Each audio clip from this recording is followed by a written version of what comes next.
Well, howdy folks. Welcome back to the channel where it is all about racing. By the way, if you heard a sneeze in the background, that wasn't me. That was my dog, Barca. Anyhow, getting back to this, what we're going to do is take a close look at this Red Bull Racing Honda RB16B, that of 2021 of Max Verstappen. This is a really unique model. I'm told it is part of a special collection. If anybody knows differently or knows more about it, please let me know. And we'll first take a look at the box because it is different from the standard boxes that you find Spark models in. Now what you're basically looking at is the top of the box. As I come over here, this is the side of it and the other side. And you know, you can see it does not have the open window that many of the Spark boxes do. In fact, it kind of reminds me of a Look Smart box, particularly the way that it was packaged, which means that this is definitely very much different. Now, as many of you know from the first video that I had when I received this model and it was shipped to me from a retailer in Mexico, the rear wheel back here was broken, the pitot tube was broken, and more importantly and more troubling was the fact that the front wing was broken, and it took me 3 attempts to reattach it. And guys, let me tell you, if you want to take a look at one thing first, we will take a look at the front wing. Now, if you take a look at the nose, you can see that air flows through here. And this front wing is attached by 2 very thin pillars right here and right here. Therefore, it's not, and as you can see the way that it's cut out, the contact point that you have with the wing and the nose of the car is very, very small. So it's not too surprising to me that it broke. That being said, this front wing is amazingly well detailed. It is cut literally into 6 different pieces, and you can see the clear gaps. It's very, very thin. Now, Spark have done an amazing job with these little individual, I guess you could call them tabs that attach, you know, part of the front wing to the other part. As it is perforated, it is textured. It is quite fantastic. It is really flimsy, as I had mentioned, but very, very nicely and very, very well done by the folks at Spark. Now, if you take a look at the nose and the front suspension there, you can see how incredibly detailed the carbon weave is, and take a look at all the contact points that you have in between that and the wheels themselves. And again, you know, these are very, very delicate. I'm used to collecting 143 scale model cars, which don't have all these open suspensions and these very fragile parts, even though they are incredibly fragile. These are even more so. And I think because the detailing is just so incredible. I mean, you know, take a look at these big fat wheels, the absolutely massive lug nuts you have there, the one that they have. And on the front wheel, you can clearly see the brake caliper attached to the rotor. The rear case, because it is much deeper, is not the case. I think the tires are really nicely done. You have Pirelli P0. It's not amazingly thick, as I have seen criticized in some other videos. As far as this line, it's relatively thin. You know, I'm not a nitpicker to know if it's true to the model. With Spark, you would assume it is, but sometimes they take liberties and go a little bit further than maybe they should have. So I don't know, but I think that the wheels are very, very nicely done. You can see the interior of the wheel on the other side, and then you can see that really fragile pitot tube that you have right behind Max Verstappen's left elbow there. That thing, then there's an antenna in the middle of it. It is very, very petite, very tiny. It's one thing I like about the Spark. It's much more petite than the Mini Champs model is, and in my opinion, it is much better and much more well done. Now, this is the Max Verstappen figure, and it really is phenomenally well done.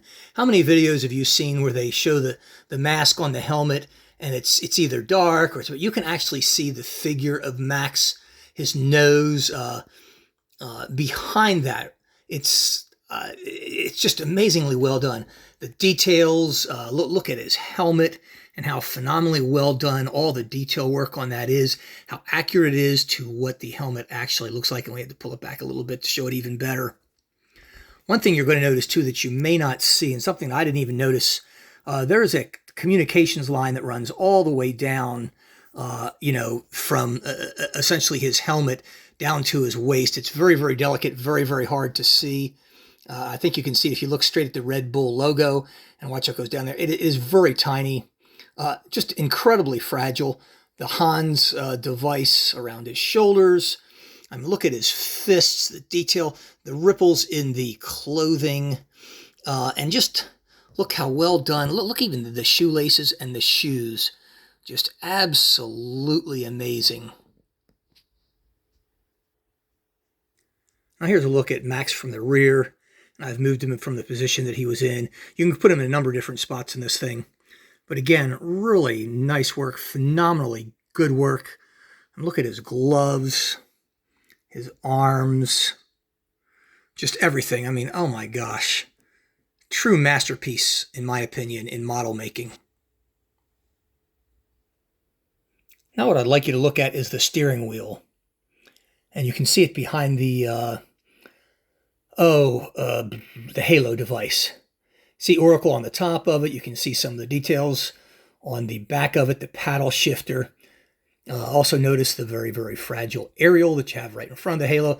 Now the halo device was really nicely done. I'm going to show you the cabin in a minute. Where I do see some problems, particularly with the decal application, is over on this side where you see Cash App. I think some of the glue must have gotten there. It looks a little sloppy compared to the opposite side. Actually, it looks pretty good from this photo, but trust me, it's not that impressive when you look at it with the natural eye. Also talking about the cabin detail, because the figure is not there, you do have the seat and the seat belts. And they did a really nicely job with the Sauber seat belts. And if I roll it around here, you can see the photo etched latching mechanism that joins all the belts together. You can see that. It's very, very nicely done. Really beautiful. I'm going to have to move the model to take a look at the steering wheel. Here's a cool look at the steering wheel. And as you can see, it's got various buttons on there. You can see the screen. I think they did a pretty good job with that. Some people have criticized the Spark models with having what they call generic steering wheels. I really wouldn't know the difference. I can just tell you that, in my opinion, it looks very, very sharp. It looks very good on this model. And as we draw back, and I'm actually going to take you down now to the barge board and some of the details in which I initially thought when this thing came all busted up, I thought this part right here, where you're looking at what seems the symmetry of the lines, that appeared to be a broken piece. It is not the case. That is actually how it is molded. It's how it is. It's different, mind you, but it's certainly very, very well done. One thing I'm also going to try to find here too, there's a, you can see that tiny aluminum support strut that goes from the main body to the barge board and the floor. And look at just the details, the exacting details of all this. I don't know what you would call it. I would say arrow work for the barge board, for I guess you might call these dive planes, literally on the side of the cockpit, down to all the small things that you notice on the barge board itself under red. I mean, take a look at that. Again, carbon fiber work, really nicely done. One thing you hear a lot of reviewers talk about is the carbon fiber weave, where it goes this way or that way. Folks, let me tell you something. As a cyclist, and I've had carbon fiber bikes for years, and I've broke them, I can tell you carbon fiber is black. It is ugly. It's an aerospace material. The weave that you see is a finish that is applied to it. It's basically a wrap. And that's at whoever makes it, chooses what the wrap looks like. Now, I imagine for Formula One cars, since they're buying this, if I'm sure they have specific suppliers they get, I can assume that in some cases they might be able to dictate how they want it to look, but it basically is what you get, so to speak. So it may not always be symmetric with one piece to another, but that is just the way it is. As far as looking at the decals, the decal work is fairly good. I mean, you can see, where it was applied here, and it's very obvious. It's not bad. To the naked eye, you do notice it, but, hey, let's face it.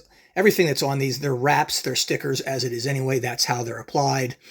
So it's not too far from what it looks like in real life. But again, that is getting very, very nitpicky. Now, taking a look at the rear wheel as we come back here, I mean, look how nice and deep that is. Again, the beautiful lug nut that you see. Very, very nice work on the part of the folks at Spark. Now we're going to take a look at the rear wing, the exhaust. This is another area where I see some reviewers get really nitpicky about it. The rear wing, let's start at the top of that. We'll look at it. This is all a single piece. It is not a two-piece. It lacks some of the, I guess, the dots that inspectors put on it or whatever. You don't see that on here, but it is really nicely done. I mean, they did the front wing very, very nicely. I'm amazed that they didn't do it for the rear wing. But look at the drag or the DRS mechanism there. I mean, very, very, very nicely done, I think. Very, very sharp. You can see the exhaust where it starts there at the end of the engine nacelle, and then as it comes around to the back.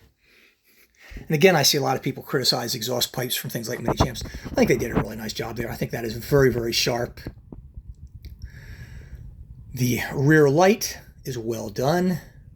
The suspension work, I mean, guys, there's so much that you can't see. You have to look so closely to see all the little tiny pieces that they've put in there. You know, these are not Baragos, so the wheels are not attached with a steel axle that runs from one to the other.